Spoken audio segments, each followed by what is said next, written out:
नमस्कार, news for nation देख रहे हैं आप। आपके साथ मैं हूं ऋचा शर्मा। चुनाव से पहले आरजेडी और जेडीयू ने सिंबल बांट दिया है। हालांकि उम्मीदवारों का औपचारिक ऐलान नहीं किया गया है, लेकिन सिंबल बांटकर ये बता दिया गया है कि किस उम्मीदवार को कहां से टिकट दिया जा रहा है और कहां से वो उम्मीदवार चुनावी मैदान में ताल ठोक रहा है। ऐसे में जेडीयू ने जिस हिसाब से टिकट का बंटवारा किया है, सिंबल बांटा है, उसको देखने से ये स्पष्ट हो रहा है कि पूरी कोशिश है कि तेजस्वी यादव और लालू यादव के एम वाई समीकरण पर निशाना साधा जा सके। क्योंकि अगर आप इस बंटवारे को देखेंगे तो इससे स्पष्ट हो रहा है कि जो प्लानिंग बनाई गई है जेडीयू की तरफ से पहले फेज के लिए, जो पहली लिस्ट जारी की गई है जिसमें जो कैंडिडेट्स बताए जा रहे हैं वो ज़्यादा से ज़्यादा ऐसे हैं जो लालू प्रसाद यादव के एम वाई समीकरण को तोड़ सके। अब वो कैसे, आपको बताते हैं।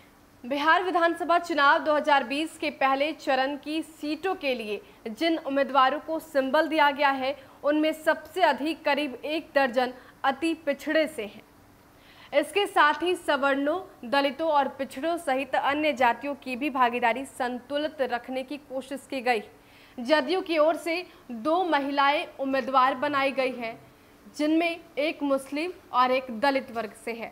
इस चुनाव में पहली बार दागी नेताओं से पार्टी ने किनारा कर लिया। ऐसे में कुछ वर्तमान विधायकों के भी टिकट काटे गए हैं। साथ ही नए चेहरों को पार्टी ने उम्मीदवार बनाया है। राजनीतिक विश्लेषकों का कहना है कि 28 अक्टूबर को होने वाले पहले चरण के चुनाव के लिए जदयू ने टिकट बंटवारे में सामाजिक समीकरण का भरपूर ख्याल रखा है। अति पिछड़ों और पिछड़ों की आबादी को देखते हुए सबसे अधिक टिकट इन्हीं वर्गों को दिया गया है। राजद के एमवाई समीकरण के जवाब में पार्टी ने करीब आधा दर्जन यादव उम्मीदवार को जो टिकट है वो दिया है और इसके साथ दलित चेहरों की भी अच्छी खासी जगह इस वक्त इस लिस्ट में दिख रही है।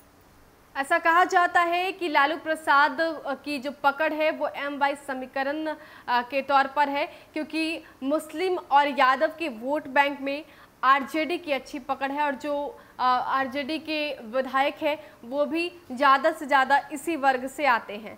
ऐसे में अब जेडीयू ने भी लालू प्रसाद यादव के एम वाई समीकरण को तोड़ने की कोशिश की है और ऐसा कहा जा रहा है कि जो पहली लिस्ट तैयार की गई, जो सिंबल दिया गया है, उसमें 1 दर्जन ऐसे उम्मीदवार हैं जो कि यादव से हैं। यानी कि पूरी कोशिश की गई है कि लालू प्रसाद यादव के एम वाई समीकरण को तोड़ दिया जाए ताकि आरजेडी कमजोर हो जाए और इसका सीधा फायदा जेडीयू को चुनाव में मिल पाए। ऐसी कोशिश कि यादव के वोट बैंक को अपने पाले में लिया जाए ताकि आरजेडी को जो यादवों का वोट बैंक जाता था वो वोट बैंक उधर ट्रांसफर ना होकर जेडीयू की तरफ शिफ्ट हो जाए। तो ये प्लानिंग जेडीयू की तरफ से बनाई गई है और जिस तरीके से इस बार बंटवारा किया गया है वो काफ़ी दिलचस्प है। एक एक सामाजिक समीकरण को ध्यान में रखते हुए इस बार जेडीयू ने टिकट का बंटवारा किया है। देखना दिलचस्प होगा कि इस बार जो समीकरण बिठा है उससे जेडीयू को कितना लाभ होता है और चुनाव में कितने दमखम के साथ जेडीयू जीत दर्ज करा पाती है। फिलहाल के लिए इतना ही। बने रहे हमारे साथ और देखते रहे न्यूज़ फॉर नेशन। नमस्कार।